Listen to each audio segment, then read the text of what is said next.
Digital marketing is the easiest side hustle that you can get into. All right, here we go. Day 9 of scaling my digital marketing consultancy to $30,000 a month. I've already gone through 1 cup of coffee, so we're gonna get a second one in. We're gonna do a little bit different format today. Instead of me going to the computer and showing you a time lapse of me working, I'm gonna go into some of the different things that I do for digital marketing and how you can become a digital marketer too. I'm gonna go into why I believe digital marketing is the easiest side hustle that you can get into to transition away from your 9 to 5 that you may not be a big fan of. Because who wants a boss? I don't. I remember 15 plus years ago when I walked into my boss's office and I said, "Hey, I'm done. I don't want to be here."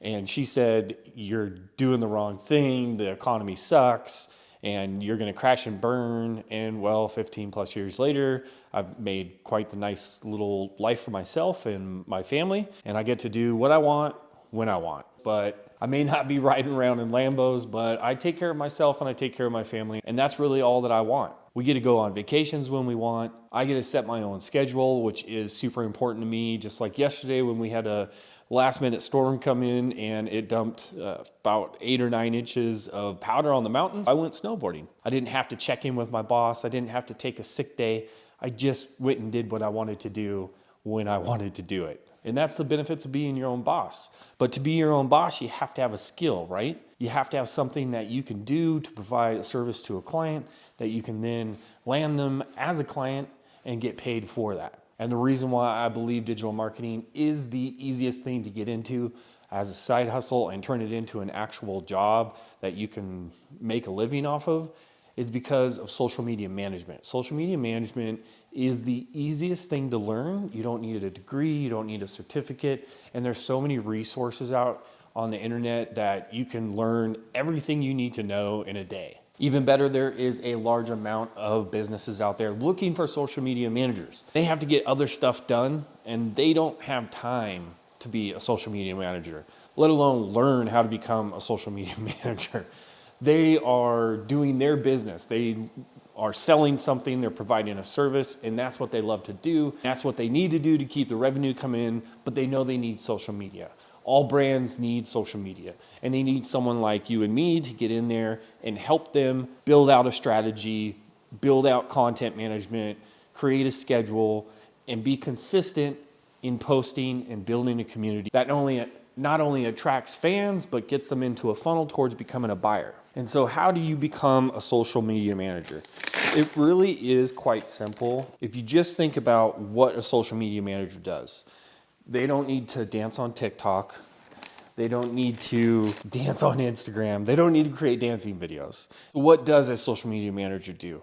You take care of creating a reason to post. You take care of the assets that are needing to be posted. The assets being video, image, link, hashtags, copy.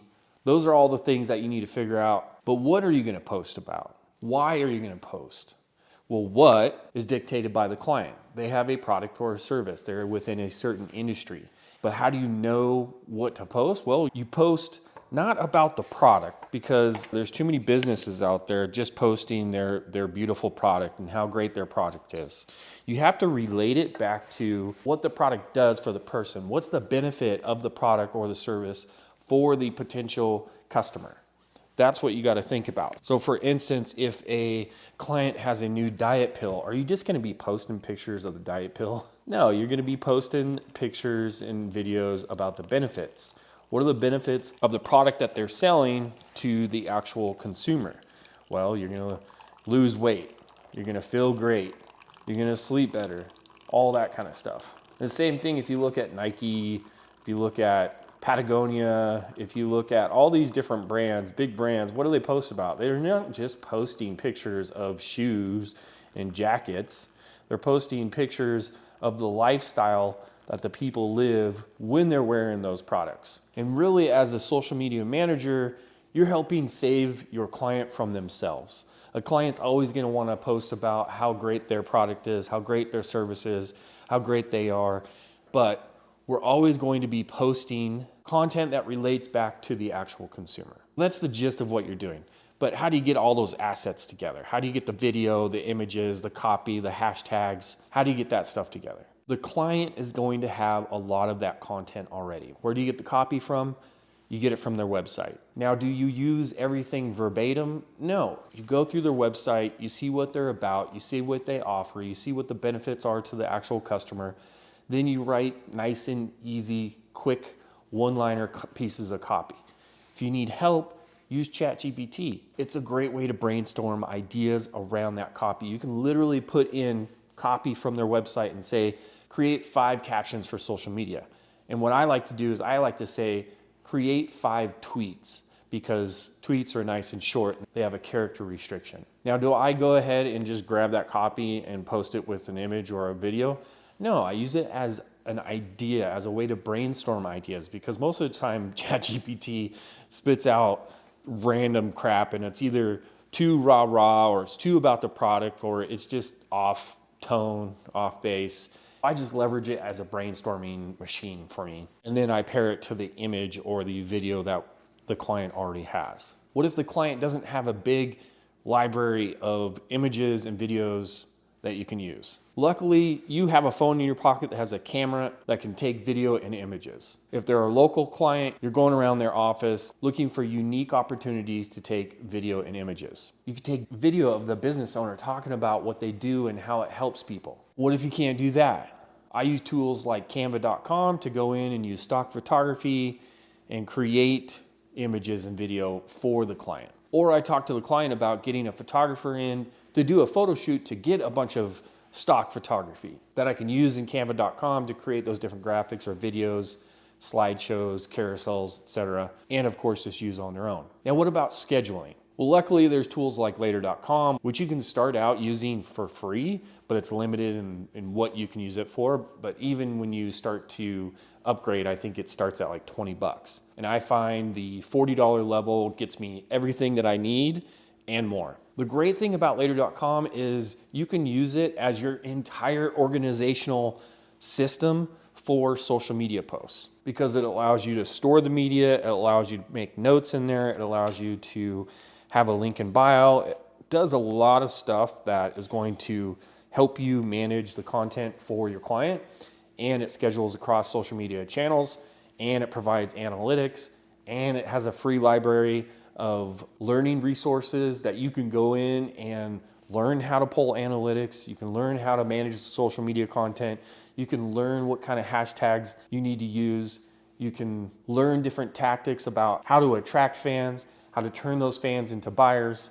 You see where I'm going here? Later.com is an amazing tool to not only learn how to do digital media or social media management, but how to use it and how to perform better and how to become a better resource for your client. And once you start putting into practice what you've learned, you take those skills, you go over to upwork.com, you search for businesses who have put contracts out there for social media management or help with TikTok or Instagram, etc., and you apply to those contracts. It really is that easy. And that's what I've been doing for the last 15 years. I have made hundreds of thousands of dollars from clients who I found on upwork.com. And Upwork is what I'm using right now to scale to $30,000 per month as a digital marketing consultant. And you can do the exact same thing.